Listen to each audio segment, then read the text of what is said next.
দাড়ি রাখি না, এই দাড়ির ব্যাপারে নবী বলছেন, যে ব্যক্তি আমার সুন্নত নিয়ে কবরে যাবে সে আমি রসুলের সাথে জান্নাতে যাবে। তুমি দাড়ি রাখছো না, দাড়ি কেটে ফেলছো, তোমার দাড়িগুলো কেটে ফেলতেছ, তুমি জানো না তুমি দাড়ি কাটছো না, আমি রসুলের কলিজায় আঘাত করছো। তুমি দাড়ি কাটছো, আমি রসুলের কলিজায় আঘাত করতেছ। তুমি যদি দাড়িটা কেটে ফেলো, তুমি জানো কেমন গুনাহ হয়? তুমি কি জানো দাড়ি না রাখলে কেমন গুনাহ হয়?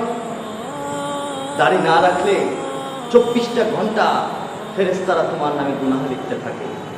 তুমি যদি জিনা করো, যখনই জিনা করবা তো সেই মুহূর্তের জন্য গুনাহ লেখা হবে, সেই জিনাহের গুনাহ লেখা হবে। কিন্তু বান্দা তুমি দাড়ি রাখছো না, সেই দাড়ির গুনাহটা সর্বদা 24টা ঘন্টা ফেরেশতারা লিখতে থাকে।